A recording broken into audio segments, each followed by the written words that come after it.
Assalamualaikum warahmatullahi wabarakatuh. Perkenalkan, nama saya Andrianto. Saya merupakan salah seorang peserta Latsar dari Kementerian ATR BPN tahun 2025.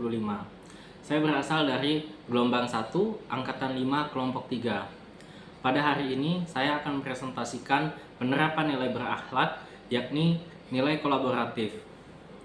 Pembelajaran hari ini diawali oleh Bapak Sukamto yang memberikan tentang apa itu nilai kolaboratif dalam core values ASN.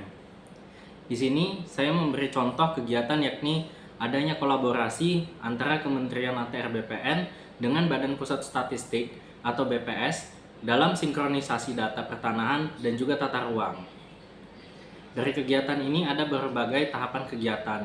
Yang pertama, Kementerian ATR BPN dan juga BPS menyiapkan data pertanahan dan juga data tata ruang. Yang kedua, menyamakan persepsi, format, metodologi, dan referensi data yang dimiliki oleh kedua instansi ini. Yang ketiga, saya menggabungkan data pertanahan dengan data statistik.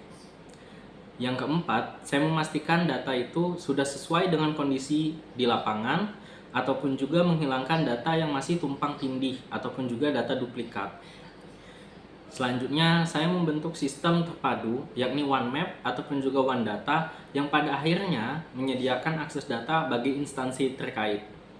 Dan yang terakhir, adanya pemanfaatan data yang telah terintegrasi untuk perencanaan, pengendalian ruang, ataupun juga untuk reforma agraria.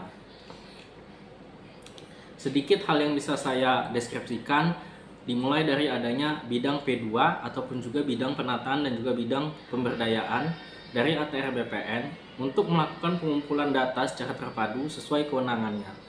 ATR BPN menyiapkan data bidang tanah, peta pertanahan, serta rencana tata ruang. Sedangkan Badan Pusat Statistik menyediakan data statistik kependudukan, sosial, dan ekonomi yang relevan. Hal ini mengacu pada nilai kolaboratif. Adapun juga menyamakan standar metodologi yang digunakan. Hal ini dimaksudkan agar format data spasial maupun data non-spasial dapat saling terhubung dan juga dapat dibaca oleh sistem yang sama. Hal ini mengacu pada nilai kolaboratif. Selanjutnya, setelah adanya integrasi dari data tersebut, dilakukan pengecekan ke lapangan.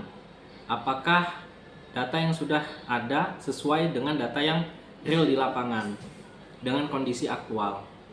Pada tahapan ini juga, saya melakukan penyelarasan data apabila terdapat data yang ganda ataupun juga tumpang tindih, ataupun adanya juga perbedaan data antar instansi masing-masing. Adanya validasi dan juga sinkronisasi memastikan bahwa data yang dihasilkan benar-benar akurat dan dapat dipertanggungjawabkan. Hal ini mengacu pada nilai kompeten.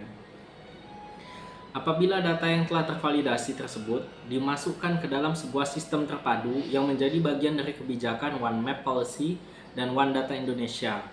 Basis data ini memungkinkan instansi pemerintah baik pusat maupun daerah untuk mengakses dan memanfaatkan data yang sama secara terintegrasi. Hal ini menunjukkan adanya penerapan nilai loyal. Tahap paling akhir yakni penggunaan data sebagai landasan pengambilan kebijakan. Data hasil sinkronisasi ini nantinya bisa dimanfaatkan untuk perencanaan pembangunan, pengendalian pemanfaatan ruang, penyelesaian konflik agraria, hingga pelaksanaan reforma agraria. Dengan demikian, data tidak hanya tersimpan, tetapi benar-benar memberikan manfaat yang nyata bagi masyarakat dan juga pembangunan nasional. Hal ini mengacu pada nilai akuntabel. Sedikit rangkuman yang bisa saya berikan atas materi yang disampaikan oleh Bapak Sukamto pada pagi ini, yakni kolaborasi itu tidak hanya berasal dari berbagai perangkat daerah dan juga dari berbagai kantor, tapi kolaborasi itu juga bisa berasal dari LSM ataupun juga lembaga swadaya selain dari pemerintah ataupun juga dari lembaga-lembaga bahkan dari luar negeri. Hal ini mengacu pada sifat kolaborasi yakni saling keterkaitan antar instansi untuk menghasilkan suatu yang lebih baik. Terima kasih sebelumnya. Wassalamualaikum warahmatullahi wabarakatuh.